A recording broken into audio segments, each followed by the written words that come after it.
जय हिंद दोस्तों, GLCIS के ऑनलाइन प्लेटफॉर्म में आप सभी लोगों का स्वागत है। और हम लोग हाजिर हैं आप लोगों के सामने फिर से MCQ सीरीज़ के साथ में। तो हम लोग आज डिस्कस करने वाले हैं राष्ट्रपति, ठीक है। राष्ट्रपति के कड़ी में आने वाले आगे वाले MCQs, ठीक है। तो आप सब लोगों ने अगर अभी तक प्लेटफॉर्म ज्वाइन नहीं किया है, ठीक है, तो इसको फटाफट डाउनलोड करके आप प्लेटफॉर्म ज्वाइन करें ऑनलाइन, ठीक है। चलो आगे बढ़ते हैं हम लोग। सबसे पहले कुछ क्वेश्चन हम लोगों ने कल डिस्कस कर चुके थे, ठीक है। आज वापस देखते हैं हम लोग भारत के राष्ट्रपति के महाभियोग की प्रक्रिया। महाभियोग क्या होता है? जब भी राष्ट्रपति संविधान का अतिक्रमण करता है, ठीक है, उसको हटाने का एक आधार होता है कि वो जब संविधान का अतिक्रमण करता है, किसका अतिक्रमण करेगा? वो संविधान का, ठीक है। तो उसे हटाने की जो प्रक्रिया होती है उसे कहते हैं महाभियोग, ठीक है। ऐसे क्वेश्चंस 3 नंबरों में मेंस में टिप्पणी में भी आ जाते हैं, ठीक है ना। तो आपको सटीक इन्फॉर्मेशन और प्रायोरिटीज वाली इन्फॉर्मेशन ही लिखनी है उसके अंदर, ठीक है। चलो, तो कैसी प्रक्रिया होती है, ठीक है? अर्धन्यायिक प्रक्रिया, कार्यपालिक प्रक्रिया, न्यायिक प्रक्रिया या विधायिक प्रक्रिया, ठीक है।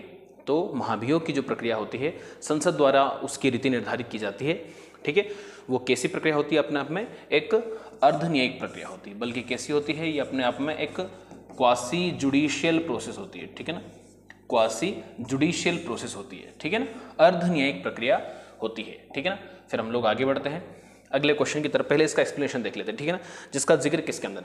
अनुच्छेद 61 राष्ट्रपति के महाभियोग का प्रावधान करता है, ठीक है ना। राष्ट्रपति को हटाया कैसे जाएगा, ठीक है ना।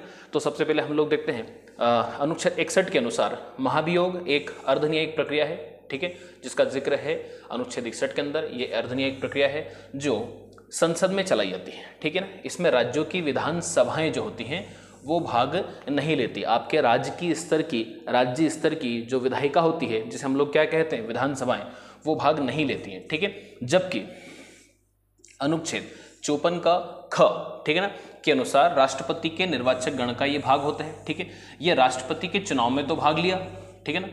चुनाव में तो इन लोगों ने क्या किया? भाग लिया, लेकिन इसके हटाने की प्रक्रिया के अंदर ये भाग नहीं लेती है। ध्यातत्व है कि राज्यों की विधान परिषद राष्ट्रपति के निर्वाचक गण का भाग नहीं है, ठीक है ना। अब ये जो परिषदें हैं ये ना तो चुनाव का हिस्सा होंगी, ठीक है ना, क्योंकि सभी राज्यों में विद्यमान नहीं है, तो इम्बैलेंस क्रिएट हो जाएगा अपने आप में, ठीक है ना। अगर कहीं पर है कहीं पर नहीं है तो, ठीक है, ना तो ये चुनाव में भाग लेंगी और ना ही इसके महाभियोग में भाग लेंगी, ठीक है ना। तो परिषद कहीं भाग नहीं लेती है और विधानसभाएं जो होंगी सभी राज्यों की, ठीक है, ये कहां पर लेंगी? दिल्ली और पौंडीचेरी भी उसके अंदर शामिल किया जाएगा, ठीक है ना, सभी राज्यों के। तो ये कहां भाग लेंगी? राष्ट्रपति के चुनाव में तो भाग लेंगी, ठीक है ना। अगले क्वेश्चन की ओर बढ़ते हैं हम लोग। चलो, राष्ट्रपति का रिक्त स्थान भर लिया जाना चाहिए, ठीक है।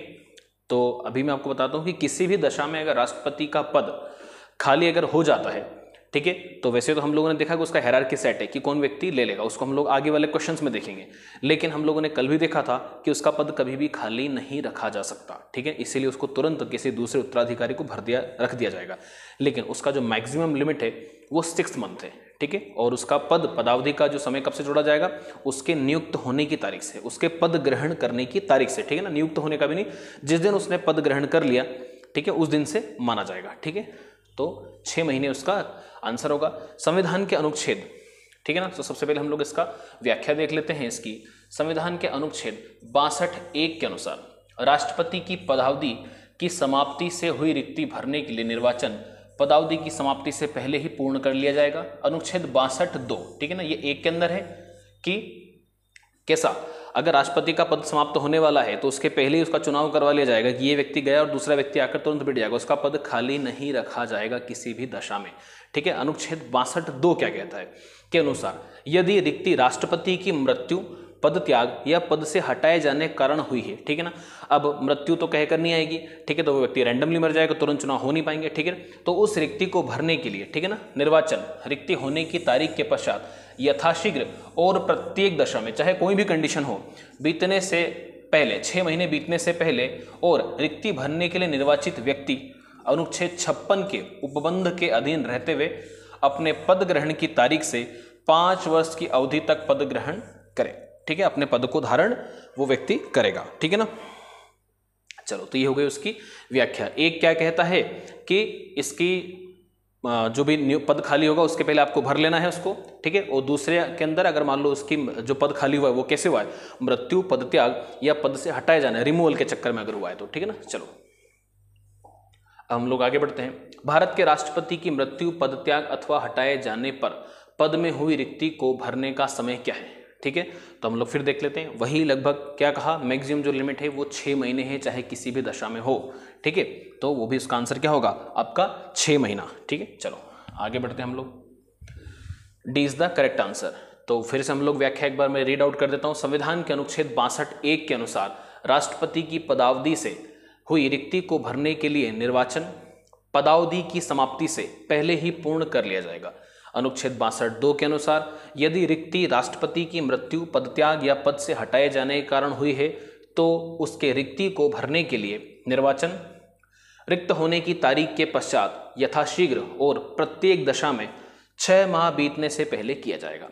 रिक्ति को भरने के लिए निर्वाचित व्यक्ति अनुच्छेद 56 के उपबंधों के अधीन रहते हुए पद ग्रहण करने की तारीख से 5 वर्ष की अवधि तक पद धारण करने का हकदार होगा। ठीक है,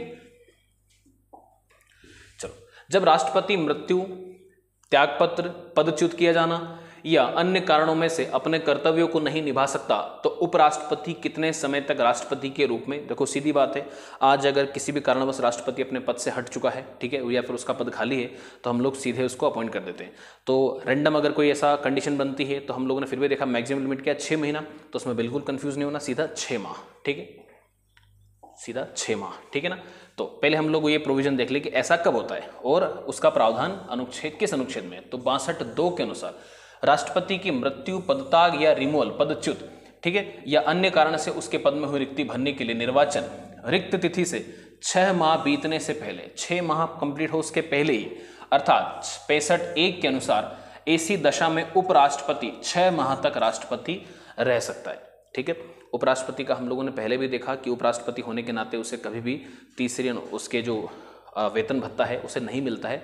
जब वो राष्ट्रपति के पद पर जब ऐसी परिस्थितियां आती हैं तभी उसको राष्ट्रपति की पद और शक्तियां मिलती है। ठीक है, बाकी उसे सभापति का ही वेतन दिया जाएगा। ठीक है, प्री के अंदर अक्सर ऐसे कंफ्यूजन वाले क्वेश्चंस आप लोगों से पूछे जाते हैं।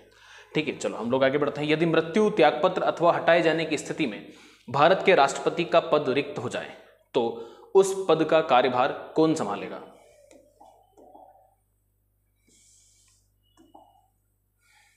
ठीक है, तो कौन संभालेगा, कब, किसके? अभी किसके हम लोगों ने वैकेंसी बात की है कि अभी सिर्फ राष्ट्रपति की। ठीक है ना, ठीक है, राष्ट्रपति का पद रिक्त हो गया है तो सीधी बात है उसके लिए सीधी हायरार्की किसके पास आएगी? उपराष्ट्रपति के पास।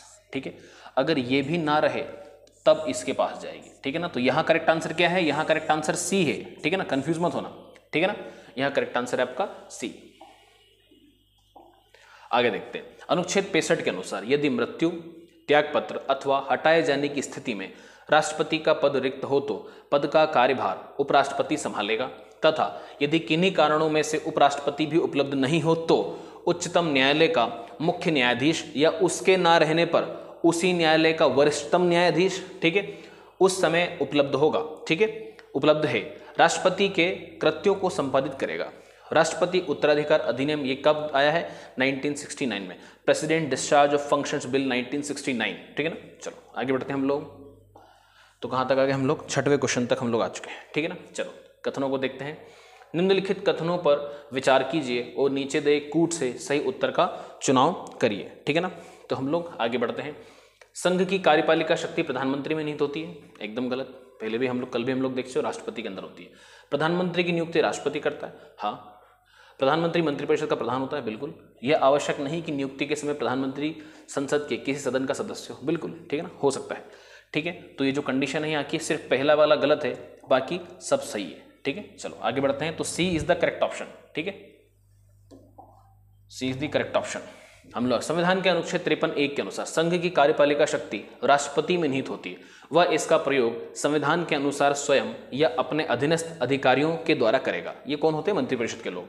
ठीक है, अनुच्छेद 74(1) के तहत प्रधानमंत्री मंत्रिपरिषद का प्रधान होता है, जिसका जिक्र किसके अंदर है? आपका 74(1) के अंदर। अनुच्छेद 75(1) के अनुसार प्रधानमंत्री की नियुक्ति राष्ट्रपति द्वारा होती है। ठीक है, कोई भी व्यक्ति यदि संसद सदस्य नहीं है तो वह भी प्रधानमंत्री बन सकता है या मंत्रिपरिषद में सम्मिलित हो सकता है, लेकिन 6 माह के भीतर उसे सदस्यता अवश्य लेनी पड़ती है। ठीक है, चलो तो आगे बढ़ते हैं हम लोग। 7वें क्वेश्चन पर हम लोग आते हैं। ठीक है, 7वां क्वेश्चन है, भारतीय संविधान के निम्नलिखित में से, ठीक है ना, किस एक संशोधन द्वारा राष्ट्रपति को कोई भी मामला मंत्रिपरिषद द्वारा पुनर्विचार किए जाने के लिए वापस भेजने का अधिकार होगा? ठीक है, कौन से अनुच्छेद में किया? तो ऐसा आमूलचूल परिवर्तन हम लोगों ने कई सारे जो परिवर्तन किए हैं वो 44वें संविधान संशोधन 1978 में किए। So D would be the correct answer. ठीक है, चलो 44वें संविधान संशोधन 1978 द्वारा अनुच्छेद 74(1) में एक परंतुक जोड़ा गया है, जिसके तहत राष्ट्रपति को कोई भी मामला मंत्रिपरिषद द्वारा पुनर्विचार किए जाने के लिए वापस भेजने का अधिकार है। ठीक है ना, पहले वो नहीं भेज सकता था, उसके लिए बाध्यकारी था कि जो कुछ बोल दिया मंत्रिपरिषद ने, मतलब प्रधानमंत्री ने जो बुलवा दिया वही राष्ट्रपति को बोलना पड़ता था। ठीक है, और खासकर ऐसी स्थिति कहाँ बनी है? इमरजेंसी में लागू होते समय। ठीक है ना, फखरुद्दीन अली अहमद राष्ट्रपति तत्कालीन, ठीक है, जो प्रधानमंत्री बोल देता था वही कर देते थे। ठीक है ना, चलो राष्ट्रपति लोकसभा को कब भंग कर सकता है?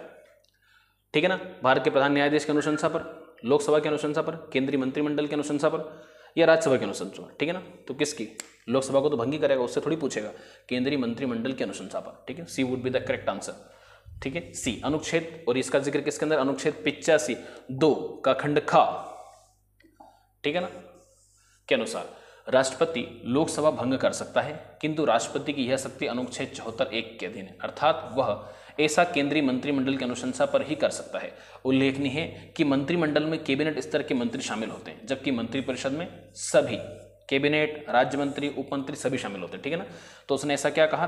केंद्रीय मंत्रिमंडल की अनुशंसा पर। ठीक है ना, चलो 9th क्वेश्चन, अनुच्छेद 108 के अंतर्गत लोकसभा और राज्यसभा की संयुक्त आहूत बैठक जो होती है वो आहूत की जाती है। ठीक है, किसके द्वारा बुलाई जाती है? जब भी कोई मुद्दा ऐसा हो जहां पर मतभेद उत्पन्न हो, ठीक है, तो वहां पर संयुक्त अधिवेशन बुलाया जाता है। चलो किसके द्वारा बुलाया जाएगा? सीधी बात है, राष्ट्रपति के द्वारा बुलाया जाएगा। ठीक है, चलो हम लोग आगे बढ़ते हैं। अनुच्छेद 108 के तहत किसी विधेयक पर दोनों सदनों के मध्य गतिरोध की स्थिति लोकसभा और राज्यसभा की संयुक्त बैठक राष्ट्रपति द्वारा आहूत की जा सकती है। अनुच्छेद 118(4) के तहत दोनों सदनों की संयुक्त बैठक की अध्यक्षता कौन करेगा? लोकसभा का स्पीकर करेगा, लोकसभा अध्यक्ष करेगा। इसका जिक्र कहाँ है? 118 में है। ठीक है ना, और संयुक्त अधिवेशन का 108 में।